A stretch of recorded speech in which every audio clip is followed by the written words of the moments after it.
এই আউল বাউল ফাউলদের পক্ষেও দুঃখের বিষয় হলেও চরম সত্য, এদেশের নামদারি বুদ্ধিজীবীরা এদের পক্ষ নিয়ে কথা বলে। ঠিক কিনা জোরে আওয়াজ দিয়ে বলেন। আমরা এই ফেনীর জমিন থেকে বলে দিতে চাই, যদি কোনো আউল বাউল ফাউল না, শুধু যদি কোনো নাস্তিক মাথাচাড়া দিয়ে ওঠে, যদি কোনো নাস্তিক আল্লাহর বিরুদ্ধে কথা বলে, যদি কোনো নাস্তিক রসুল আরবির কোনো সুন্নাতকে কটূক্তি করে, যদি কোনো রাজনৈতিক ব্যক্তি তাদের পক্ষ নেয়, এদেশের মুসলমান তাদেরকে বয়কট করবে। ঠিক কিনা জোরে আওয়াজ দিয়ে বলেন। এজন্য আউল বাউল ফাউলদের সময় শেষ, আগামীর দিন হবে কোরআনের বাংলাদেশ। কয়েকদিন আগে দেখছি ওই যে আবুল সরকার একটা আছে, যেটারে ধইরে এখন জেলে ঢুকাইছে। এই আউল বাউল ফাউল এইটাই বলতেছে, আল্লাহ এক মুখে এত কথা কয় কেমনে? কি আউযুবিল্লাহ না নাউযুবিল্লাহ? আচ্ছা, যে ওস্তাদের কাছে পড়ে নাই, এই যে আল্লাহ, এই যে আমি দুইটা আয়াত বললাম, একটা হলো যে আল্লাহ বলেন কোরআন নাজিল করেছি বারবার, আর একটা হলো আল্লাহ বলেন, নিজেই বলেন যে আমি কোরআন নাজিল করেছি একসাথে লাইলাতুল কদরে। তো যে শিক্ষকের কাছে পড়ে নাই, যে আরবি গ্রামার জানে না, তাফসিরের কাওয়ায়েদ জানে না, নিয়মাবলী জানে না, ও তো কইব যে আবুল সরকারের মতো যে আল্লাহ এক মুখে দুই কথা কেমনে কইল। এজন্য নিজে নিজে পণ্ডিত হওয়া যায় না। নিজে নিজে পণ্ডিত হলে ওইটা শয়তান হয়ে যায়। এটা কি হয়? আল্লাহর চাইতে যেটা বেশি বুঝে, এটা কি আবা ওয়াস্তাকবারা ওয়া কানা মিনাল, এটা শয়তানের কাতার। ঠিক নেই? আল্লাহ বুঝার তৌফিক দান করেন, আমল করার তৌফিক দান করেন। কথা প্রসঙ্গে আসলো এই জন্য বলে দিলাম। আর এদের কি আউলা জাউলা গান গায়, নাউজুবিল্লাহ, এগুলো শুনলেও ঈমান চলে যাবে। ঠিক কিনা জোরে আওয়াজ দিয়ে বলেন। তো এক আয়াতে আল্লাহ বললেন কোরআন নাজিল করেছি বারবার, ভিন্ন আয়াতে বললেন একবার। এর ব্যাখ্যা কি? এর ব্যাখ্যা হলো লাউহে মাহফুজে কোরআন সংরক্ষিত। বাল হুয়া কুরআনুম মাজিদ ফি লাউহিম মাহফুজ। সূরাতুল বুরুজের শেষের দিকে আমার আল্লাহ তাআলা বলেন কোরআনুল কারীম আমি লাউহে মাহফুজে সংরক্ষণ করে রেখেছি। লাউহুন মানি তক্তা, মাহফুজ মানি সংরক্ষিত। দুনিয়ার জমিনের ভিতরে কোরআনুল কারীম যেমন সূরা ফাতিহা আগে লেখা, লাউহে মাহফুজের ওই কাঠের ভিতরে সূরা ফাতিহা আগে লেখা।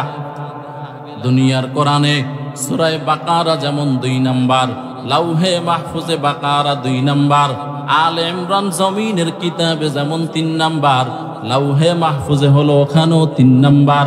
আমার আল্লাহ তাআলা এই আয়াত দিয়ে বুঝাইলেন, এই আল্লাহর গোলাম, মুফাসসিরিনে কেরাম বলেন ওই লাউহে মাহফুজ থেকে শবে কদরের রাত্রে, লাইলাতুল কদরের রাত্রে আমার আল্লাহ তাআলা ওই সপ্তম আসমান থেকে দুনিয়ার আসমান যেটা, এখানে আমার আল্লাহ তাআলা একসাথে কোরআনুল কারীম পাঠিয়ে দিয়েছেন।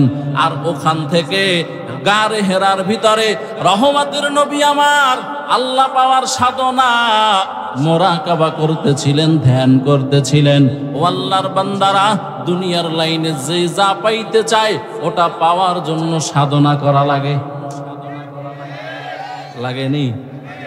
নাকি এমনি এমনি পেয়ে যায়? এজন্য আল্লাহ তাআলা সাধনার সবক কোরআনুল কারীমে দিয়েছেন। ওয়াল্লাযীনা জাহাদু ফীনা লানাহদিয়ান্নাহুম সুবুলানা ওয়া ইন্নাল্লাহা লামাআল মুহসিনিন।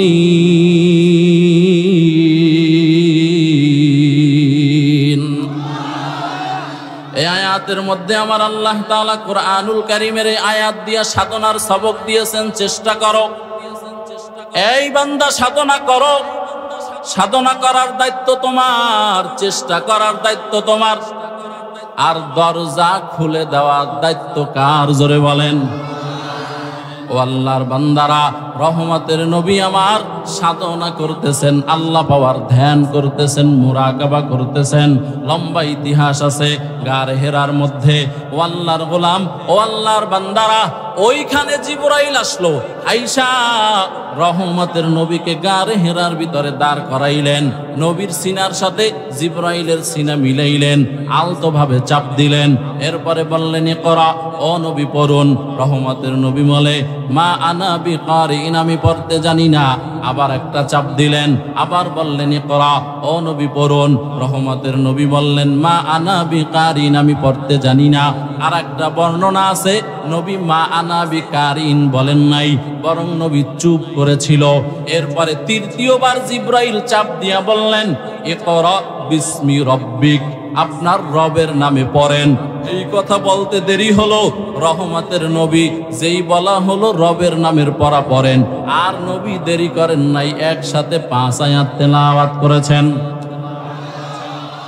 ইকরা বিসমি রব্বিকাল্লাযী খালাক, খালাকাল ইনসানা মিন আলাক, ইকরা ওয়া রাব্বুকাল আকরাম আল্লাযী আল্লামা বিল কলম আল্লামাল ইনসানা মা লাম ইয়ালাম। এই 5 আয়াত রহমতের নবী তেলাওয়াত করেছেন। এই ফেনীর মুসলমানেরা, ভালো করে বুঝো। ও ছাত্র ভাই, আপনারাও ভালো করে বুঝেন।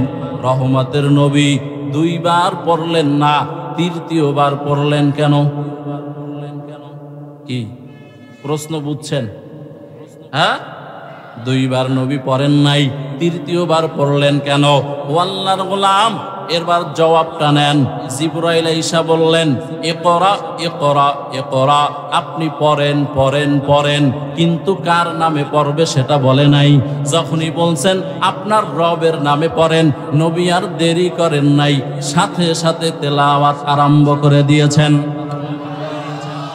নবী আমার জিহ্বা নাড়াইছেন তো আমার আল্লাহ তাআলা জবান থেকে তার কোরআনের আওয়াজ বের করে দিয়েছেন। ও আল্লাহর গোলাম, রহমতের নবী মুফাসসিরিনে কেরাম বুঝাতে চাইলেন, আমার পয়গম্বর বুঝাইলেন, এই আল্লাহর গোলাম, সব পড়া পড়লে সঠিক মানুষ হতে পারবা না। যেই পড়ার মধ্যে আল্লাহ নাই, ওই পড়া পড়লে সঠিক মানুষ হওয়া যায় না।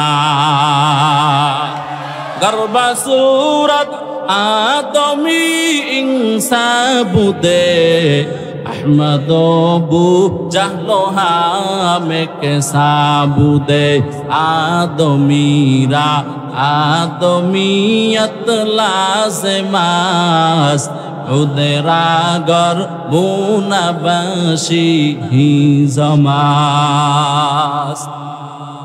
এই ছাগল নাইয়ার মুসলমানেরা, অপর আরেকটা আয়াত কুরআনুল কারীমের সূরাতুর রহমান আসেনি?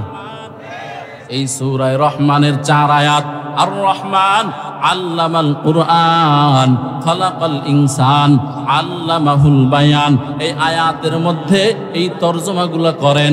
আর রহমান পরম করুণাময় দয়ালু হলেন তিনি। আল্লামাল কুরআন, কোরআন শিখাইলেন। খালাকাল ইনসান, মানুষ বানাইলেন। আল্লামাহুল বায়ান, বর্ণনা শিক্ষা দিলেন। এই আল্লাহর বান্দারা বলেন, এই আয়াতের মধ্যে আমার আল্লাহ বলেন কোরআন শিখাইলাম, মানুষ বানাইলাম, বর্ণনা শিক্ষা দিলাম। এই যুবকেরা বলো, মুরব্বী বাবারা বলেন, আগে জন্ম হয় নাকি আগে শিক্ষা হয়? বলে না বলে না? ওয়াজ বুঝতেছেন নাকি কান শুক করতেছেন? একটু বুঝলে আওয়াজ দিয়েন। আগে জন্ম না আগে শিক্ষা? জোরে বলেন। আগে জন্ম হয়, পরে শিক্ষা হয়। কিন্তু আমার আল্লাহ তাআলা বলার ভঙ্গিতে বললেন, কোরআন শিখাইলাম, মানুষ বানাইলাম।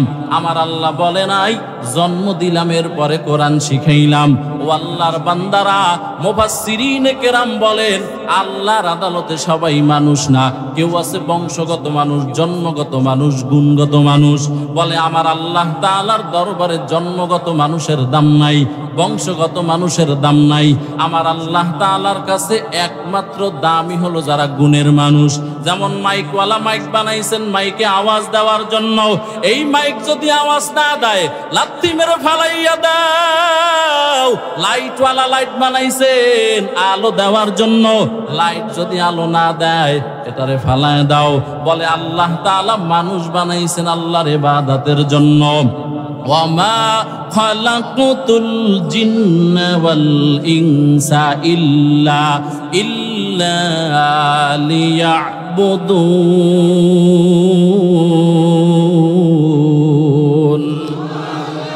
মা খালাকুতুল জিন্না ওয়াল ইনসি বিখাসিস ইবাদাত নিস্তে মাকসুদ আজ্জাহা।